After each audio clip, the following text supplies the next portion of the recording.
What's up, guys? Welcome back. Today we're going to be talking about the perfect flip. So we're all looking for that house that we can make some money on, something that is going to generate a good income before we buy it and after we sell it. So the perfect flip.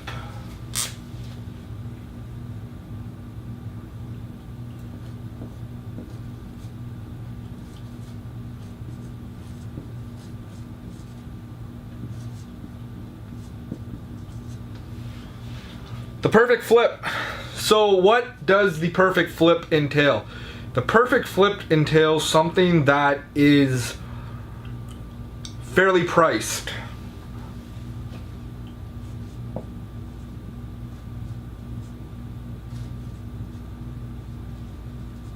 Fairly priced. You want to make sure that the pricing is right.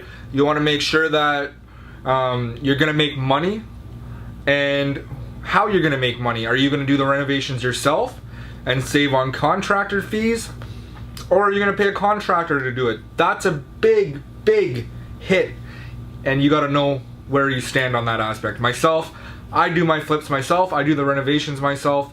It's something I've been doing since I was 18 years old. I'm 28 right now, and it's something that has worked for me because I can do it. But if you're someone who can't do it, it might be a little bit more challenging for you, but don't let that discourage you because you can still do it. It's going to take away from your profit a little bit.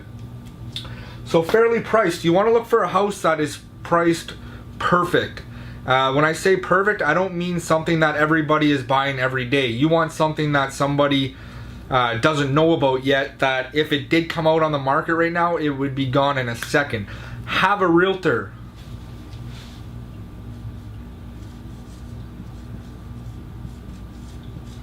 Have a realtor that knows what he's doing. Have a realtor that's looking out for your best interest.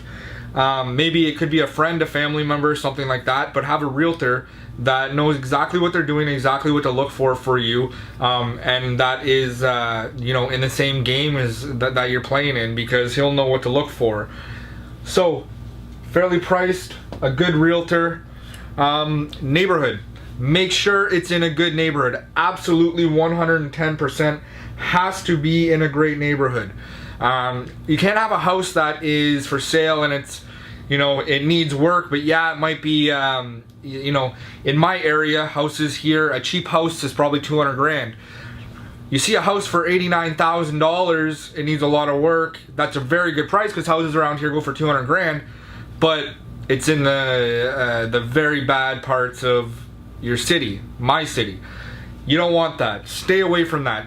You want to stay away. If they're in good neighborhoods but they're on highways, stay away from it. If they're in bad neighborhoods, stay away from it. Sometimes too good of a deal is too good of a deal.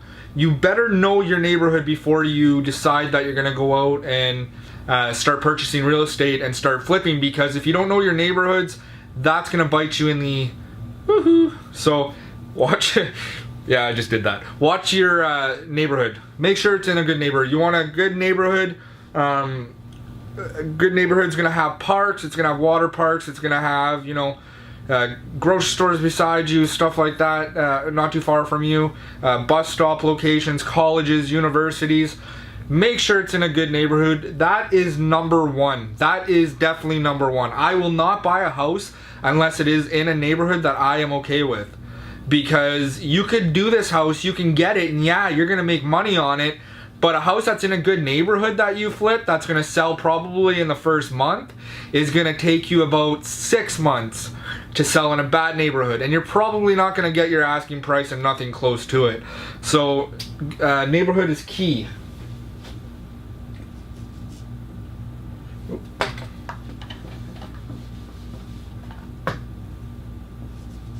Damn it.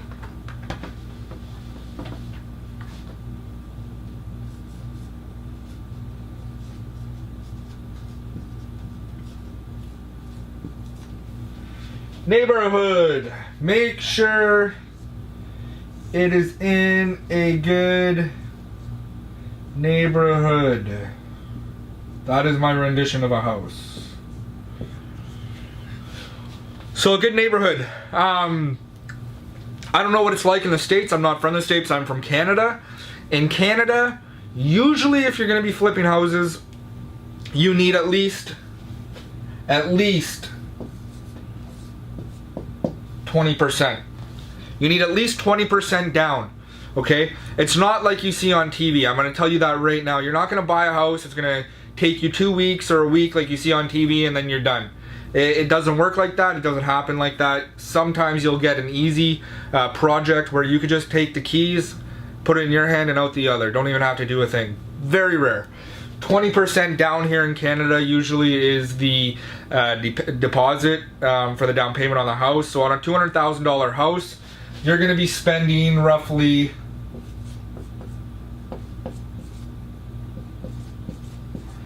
$40,000. So 40 grand. Make sure you have at least 40 grand or whatever 20% on the house you're buying is. So you want your 20% down. It's going to be 40 grand roughly. For me, in retrospect, you got to be fairly priced. Have a good realtor on hand. Be in a good neighborhood. What else? You want to be in a good neighborhood. You got to allot yourself enough time. Time is key. You need time so that you can have enough time to do your house. Go up to 4 months, because if you're doing it yourself and you're going to be by yourself, give yourself up to 4 months. That means you're going to have carrying costs, okay? Carrying costs for the house.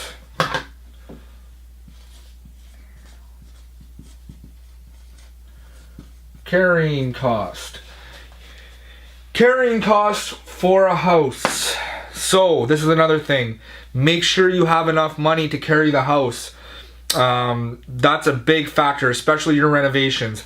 You're going to want to have at least, depending on how much work the house needs, I'm going to say at least, because this is how much it usually costs me, if not a little more, $25,000. So have a Home Depot card, a Lowe's card, something like that. Make sure it's $25,000 at least on it. You're going to want to pay these off as quick as you can, because the interest on these cards are very high. I believe it's like 28% or something like that. So very, very high. Your carrying costs are the mortgage, your insurance for the house. You got to have insurance, because if something happens to your house and you don't have insurance, you're done. You got to have money for your utility bills, because you're going to have to carry the utility bills, your property taxes, stuff like that. So that could easily equal up to about $1,600 carrying costs. $1,600. This is just a rough estimate, but carrying costs roughly about $1,600. Renovations at least 25 grand. That's for me here.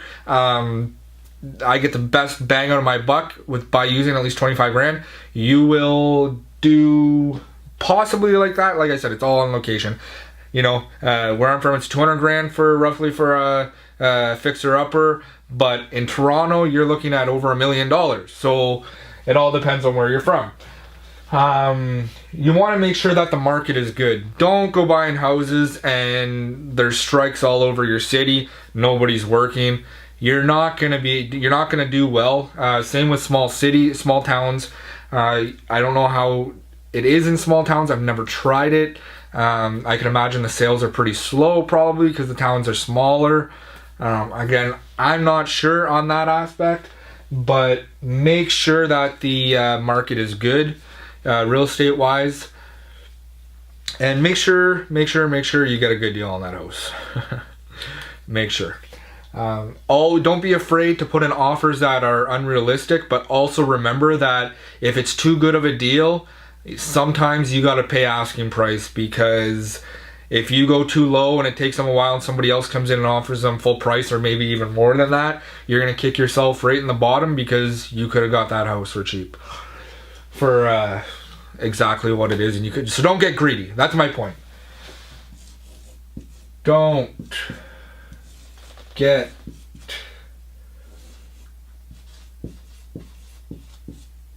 greedy. All right? Don't get greedy. So these are my tips for flipping houses. This is for Canada. I'm not sure how it works in the States. In the States, you guys have a lot more, a lot more that benefits you guys to be able to do stuff like this.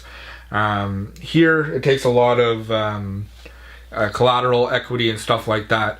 So don't let that discourage you. If you can't do it yourself, try and find an investor that will do it with you. You're gonna probably have to show the investor that you've made money before, or that you've got a well laid out plan to make money. You're gonna have to have a good credit history, because if you don't have a good credit history, don't bother trying. Repair your credit first and then get into the game.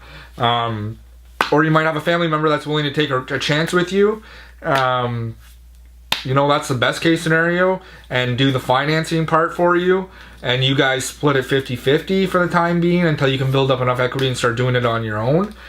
But whatever it is, just make sure that your credit is good. That's a big thing. You can't go in Canada anyways and try and do this and do it with a credit score that's mediocre. You're gonna have to have at least a 600 score, which is the baseline of good.